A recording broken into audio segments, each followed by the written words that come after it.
Assalamu alaikum warahmatullahi wabarakatuh. Leo nataka tuangalie tofauti kati ya sala ya mwanaume na mwanamke. Je, kuna tofauti anavyoswali mwanaume na anavyoswali mwanamke? Hiyo ndio itakuwa somo letu leo biidhnillahil karim. Utakapofaidika basi mfaidishi na mwingine, addalu ala khairi kafailihi, wa bismillah nabda. Hakuna tofauti katika maneno. Maneno yanayosema mwanaume ni yale yale anayosema mwanamke. Subhana rabbil azim, subhana rabbil a'la, rabbana walakal hamdu, rabbighfirli. Maneno ni yale yale. Rasulullah Muhammadin sallallahu alaihi wasallam anasema innaman nisa'u shaqa'iqur rijali, ila kuna baadhi ya mambo katika sala ndo yanatofautiana kati ya mwanaume na mwanamke. Jambo la kwanza, mwanaume amekatazwa kuswali nyumbani, ila mwanamke swala yake ya nyumbani ni bora zaidi kuliko swala ya msikitini.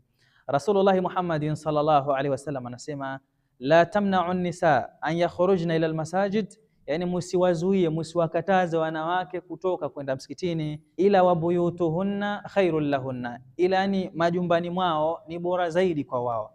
Yani mwanamke kuswali nyumbani ni bora zaidi kuliko kuswali msikitini, ila wasikataze lau watahitaji kwenda msikitini. Ama tofauti ya pili ni mavazi. Uchi wa mwanaume ni baina ya kitovu na magoti, ila mwanamke aura yake ni mwili mzima, jamiu badaniha, ni mwili wake mzima isipokuwa uso na viganja. Ina maana wakati anaswali mwanamke anatekaniwa au ameustiri mwili wake mzima isipokuwa tu uso na viganja, ila lau sehemu nyingine ya mwili itaonekana kwa mwanamke, basi itapelekea swala yake kutokubaliwa, isipokuwa shay'un yasir, isipokuwa sehemu ndogo tu. Kwa mfano mwanamke amejistiri vizuri, ila kwa bahati mbaya kidole kikaonekana cha miguu, basi hiyo haitopelekea swala yake kutoswihi, ila sehemu nyingine ya mwili lau itaonekana, basi mwanamke itapelekea swala yake kutoswihi. Ama tofauti ya tatu ni al-adhan wal iqama, yani kuadhini na kukimu sala. Hata mwanaume akiwa swali peke yake kumekuwa sheria ya iqama, yani aweze kukimu kwanza kabla ya kusali. Haina maana asipokimu basi swala yake haitosihi, la, ila ni bora zaidi kukapatikana iqama, Allahu akbar, ashhadu an la ilaha illa Allah, ashhadu anna Muhammadar rasulullah, hayya ala salat, hayya ala falah, qad qamatis salatu, qad qamatis salah, Allahu akbar, la ilaha illa Allah, kisha ndo akaingia katika sala yake. Ila kwa mwanamke hakuna adhana wala hakuna iqama, yani mwanamke akihitaji kuswali hatohitajika kukimu, bali ataingia katika sala yake moja kwa moja. Ama tofauti nyingine ni katika kurukuu, kwa sababu mwanaume yeye anaporukuu anahitajika kuitanua mikono yake, ila mwanamke anatakaniwa kuifunga mikono yake, ila mwanaume anatakaniwa kuifungua kwa namna hii. Ila maneno yanayosemwa ni yale yale, subhana rabbiyal azim, subhana rabbiyal azim, subhana rabbiyal azim, na kisha sami'a Allahu liman hamida, rabbana walakal hamdu, sami'a Allahu liman hamida. Hii ni kwa mwanaume na kwa mwanamke. Si kuweka mikono kwa namna hii, ni makosa yanafanyika kwa wote. Wapo wanaume uweka hivi na wapo wanawake pia uweka hivi, ambao sivyo hivi, bali sami'a Allahu liman hamida, unaweza ukairudisha mikono yako hapa na kisha ukaiachilia, au kitaka unaweza ukairudisha kama ulivyoifunga kabla ya kurukuu. Katika kusujud mwanaume anatakaniwa mikono yake aweze kuifungua, isipokuwa katika swala ya jamaa, pengine kuna watu karibu yake, pengine akifanya hivi hawatoweza kila mmoja kufungua mikono yake, basi atalazimika kuifunga kidogo.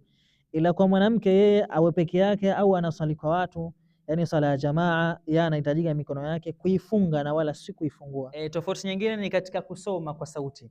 Zipo swala mtu anatakaniwa kudhihirisha sauti kama fajr, maghrib na isha, mwanaume anatakaniwa asome kwa sauti, ila kwa mwanamke haitokuwa hivyo, yeye atasoma kwa siri, isipokuwa awe yuko mahala wenye wapo wote ni wanawake, yani sauti yake haitekani kusikika na mwanaume ambaye ni ajnabi. Wakiwa wote ni wanawake, basi wanaweza wakaswalishana. Hata namna kuswalishana wanawake kuna tofauti katika kuswalisha kwao na wanaume, namna wanavyoswalishana. Imam katika wanaume anakuwa mbele, ila kwa wanawake imam anakuwa safu moja na wale wanaowaswalisha, ila imam atakuwa tu katikati, ile itakuwa swafu ni ile ile moja. Ila wakiwa ni wanaume, mwanaume yeye anakuwa mbele na kisha anawaswalisha, yani maamumin wanakuwa nyuma yake. Na kwa wanaume imam anapokosea, wanaume usema subhanallah, ila kwa wanawake hawatotoa sauti yao, bali kunapatikana safq.